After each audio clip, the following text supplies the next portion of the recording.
In this episode of skill practice, I'm going to show you how to design a BMW logo in CorelDRAW.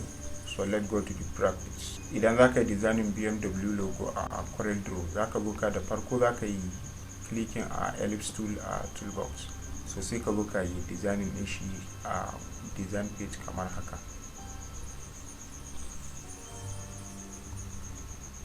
Bayan ka yi designing din shi, zaka yi control D sai ka duplicating din shi.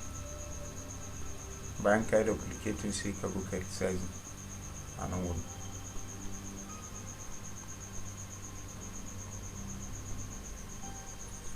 So za ka danna P a keyboard naka sai ka yi centralizing nashi.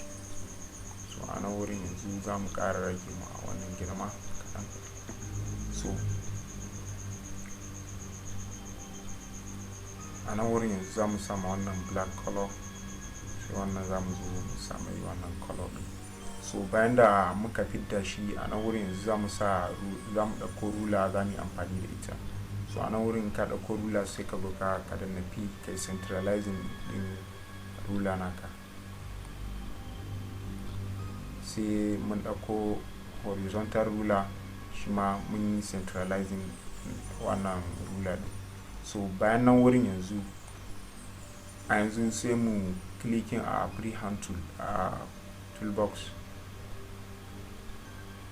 sai mu zo a nan wurin yanzu clicking,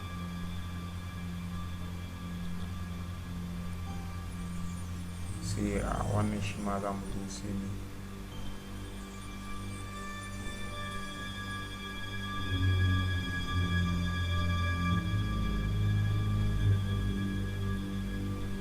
so bayan da muka yanzu mun raba wannan cycle din mun zana wannan, so za mu zo mu ajiye a pick tool sai mu clicking a smart fill tool.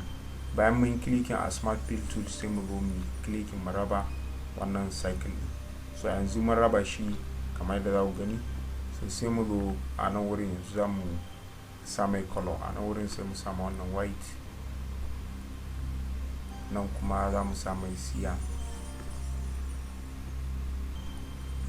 So bayan da muka sa color a nan wurin yanzu za ku ga cewa yanzu mun fidda sketch na logo din. A nan wurin yanzu sai mu highlighting din shi.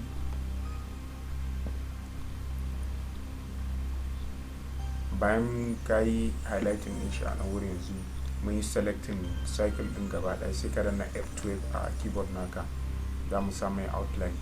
Yanzu a nan wurin yanzu za mu clicking akan wannan a matsayin outline, sai a nan wurin width za mu sa number 4.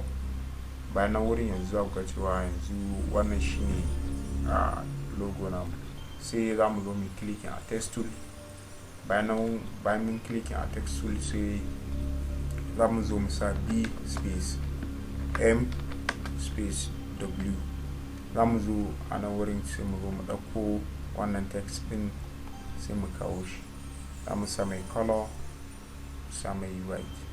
So a nan wurin yanzu sai za mu zo mu kai shi 100 nan.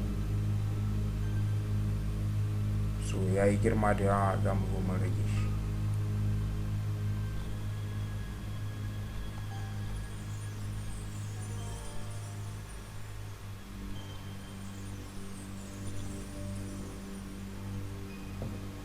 Bayan da muka ajiye wannan rubutun a nan wurin yanzu sai ka zo a menu bar sai ka clicking a kan text, sai ka zo a pick text to part sai ka clicking.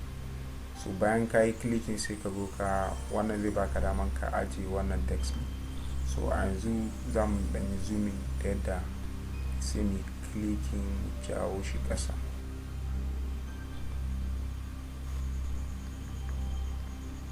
So wannan shine a takaice a game da yadda za ka yi designing BMW logo a CorelDRAW. Idan kuna son tutorial a game da yadda ake amfani da CorelDRAW, za ka iya zuwa ka duba playlist na CorelDRAW a wannan channel.